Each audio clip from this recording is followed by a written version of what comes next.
Here's an out of left field video for you all. Let's do another rank video.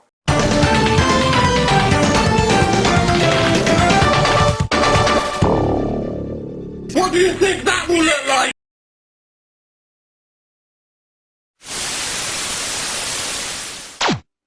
Do you remember the one I made for the Crash games I reviewed back in Season 3? Well, this one is on the Guitar Hero games, more specifically the Xbox 360 titles. So, grab your plastic 5-button guitar and put on your JuniorNitro t-shirt that you bought on Spring using the link in the description. Yeah, I'm selling out, suck it, as we go on a journey through the world of Guitar Hero.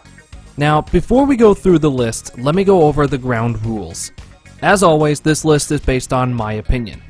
The games will be ranked based on overall quality, i.e. set list, guitar chart quality, and song integrity. So, what games are included in the list?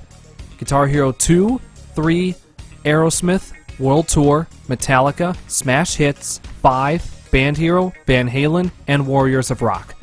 If you're wondering why insert game here is not included, it's likely for one of the following reasons. 1, we all know how poorly the first game has aged, so I'll spare it. 2, I've never played it. 3, I can't and won't compare console to handheld. And finally, because nobody fucking cares. Now, this video is not going to go incredibly in-depth with every game. Instead, I'm just going to give a brief synopsis along with my overall thoughts. Also, these games include licensed music, so I'll be using Crash OST metal covers by Tolkuton and Whiplashed, in addition to songs from the YouTube audio library courtesy of Ethan Meixsell. The artists will be linked down below. Now that we've got all that squared away, it's time to begin going through these games and rank them all from worst to best, in my opinion. So, which one is the worst of them all? Number 10 goes to...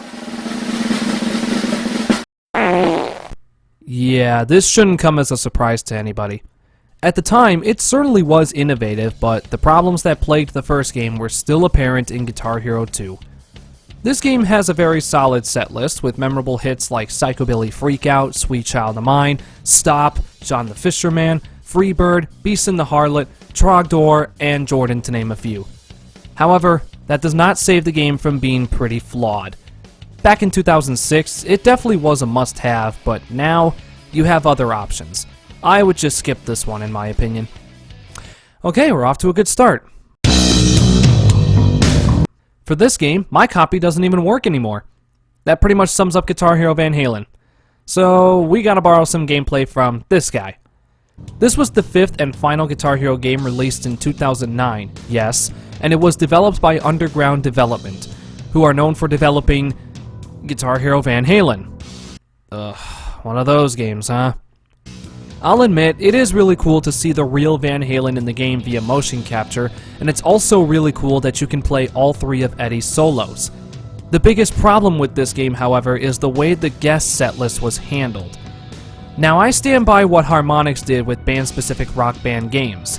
This is what happens when you prioritize the guest setlist over the band you're basing the game around.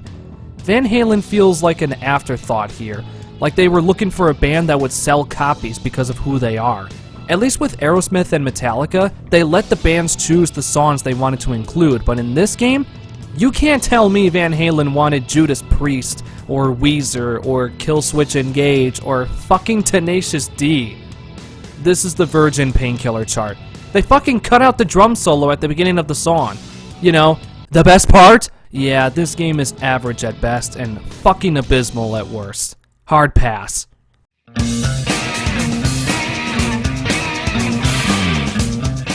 This game is essentially just World Tour, only with master recordings of songs from the previous Guitar Hero games. The setlist contains songs from 1, 2, 3, 80s, and Aerosmith. The game was primarily developed by Beenox, who are known today as the developers of CTR Nitro Fueled. The list is pretty good with songs like Killing in the Name, Play With Me, Message in a Bottle, Stellar, The Trooper, Through the Fire and Flames, and more. It caters to fans of Supernatural by including Carry On Wayward Son, and Billy and Mandy fans with Round and Round. I don't really have much else to say, as I'm saving some of it for when we get to World Tour, so let's move on to the number 7 game.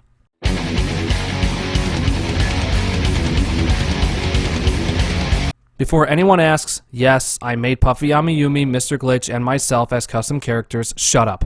The original intent for Band Hero was to appeal to a slightly younger audience than the traditional games.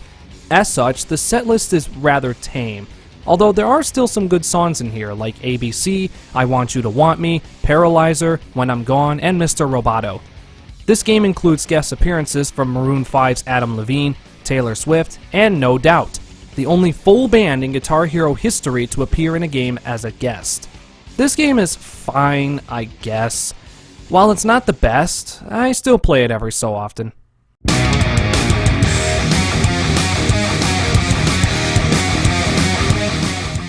Guitar Hero Aerosmith just barely misses the top 5 here.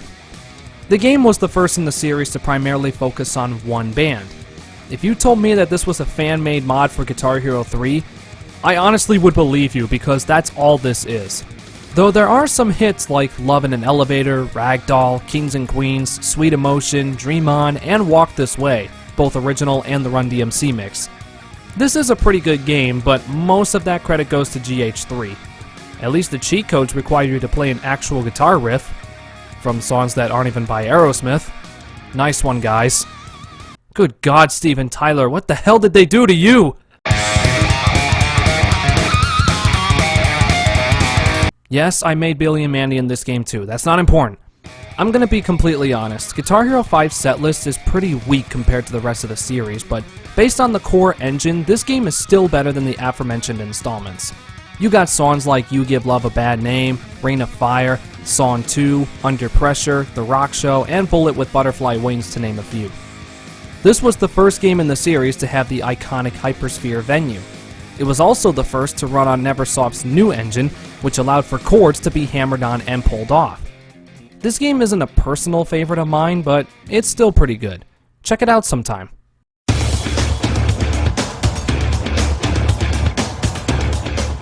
Now, Guitar Hero World Tour has received mixed reviews, and for good reason. It was clearly Neversoft's answer to Harmonix's Rock Band. As a result, the game ended up being a bit of a mess. I mean, there's a lot of times in which you will be playing a note that doesn't even exist. However, we have to give this game props for doing something nobody else has been able to do as of today. They included Tool songs. Parabola, Schism, and Vicarious were featured in this game with their own venue inspired by the artwork of Tool's albums. Fucking cool. The rest of the setlist is pretty solid too. Also, so many artists make cameos. Billy Corgan from Smashing Pumpkins, Travis Barker from Blink-182, Zakk Wylde, Ted Nugent, Hayley Williams from Paramore, Sting, Jimi Hendrix, and Ozzy Osbourne all appear in this game. These certainly hold the game up, but it still gets brought down by the quality and authenticity of the charts. Plus, Sting looks like he will kill me in my sleep. Still, solid game overall.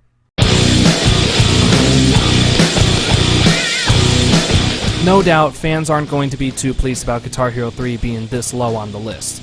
Well, that's life. Deal with it. I can definitely see why the game is so universally loved, but it still has its problems. While the engine was improved upon by Neversoft, it is still flawed. The setlist is incredibly memorable, including songs like Bulls on Parade, Welcome to the Jungle, Before I Forget, One, Raining Blood, and of course, Through the Fire and Flames. The game even included guitar battles against Tom Morello, Slash, and Satan. Aerosmith also had one at the end of the game against Joe Perry. I still enjoy my time with this game, and it's one I can recommend, but in my opinion, it's not the best game in the series, nor is it my favorite. It's definitely up there, though.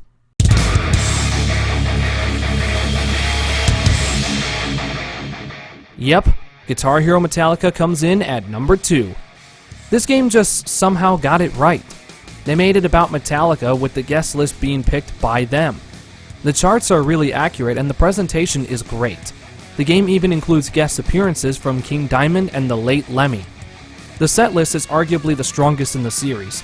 On the guest side, you've got Mother of Mercy, Toxicity, The Boys Are Back in Town, Turn the Page, War Ensemble, Stone Cold Crazy, Ace of Spades, and Evil. On the Metallica side, you got One, Master of Puppets, Seek and Destroy, Sanitarium, Battery, Merciful Fate, Fuel, and King Nothing. My absolute favorite thing about this game is the fact that they included a video that shows Lars' outtakes for Shortest Straw. You and your bright ideas. I also love this video where they showcase Metallica shrines that fans have been able to put together. It makes me wish they did more of these. It felt like a love letter to not just Metallica fans, but to all Guitar Hero fans. That's why I have this game at number 2. You're not recording, are you? You're not recording, are you? And so we're at that part of the video where we have just one game left. Were you able to narrow it down? I might be in the minority on this one, but I don't care. This is, in my opinion, the best game in the entire Guitar Hero series. So without any further delay, here is number 1.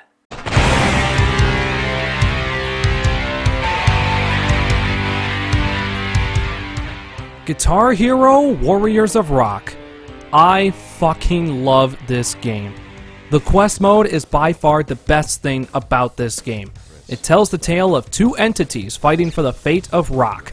Warriors must be unleashed and retrieve the legendary guitar in order to save the demigod, defeat the beast, and restore the natural order of things. With me on top. The set list is the most diverse out of the entire series, with 8 rockers having their own distinct personalities and therefore their own genre of music they like to play. Without question, the best thing in this game is the midway point, where you find the cave that has the legendary guitar. There you play the entirety of Rush 2112, with the story being narrated by the members of Rush. This was fucking mind-blowing back in 2010, and it is still my favorite thing to do when I play this game. The final battle is also really good, where you play Megadeth songs, including one that Dave Mustaine wrote for the game, Sudden Death. In my opinion, Neversoft did a fantastic job with this game. It served as a wonderful finale to the series, and it just simply will not be beat. And with that, the list is complete. Obviously, your list isn't going to be the same as mine, so be sure to post it in the comments down below. As for the future of Guitar Hero games, while I don't see one anytime soon, considering how well Live did, it would be nice to see the series make a proper comeback, going back to the traditional 5-button layout that we're all familiar with. If it ain't broke, don't fix it. And there's one band I know that could benefit from having their own Guitar Hero game. That's right. Stump! Anyway, I hope you enjoyed today's video. If you did, hit that like button to leave a like and share it around with your friends. Thank you for watching, and until Season 6, my name is JuniorNitro. Fueling your adrenaline, one video at a time.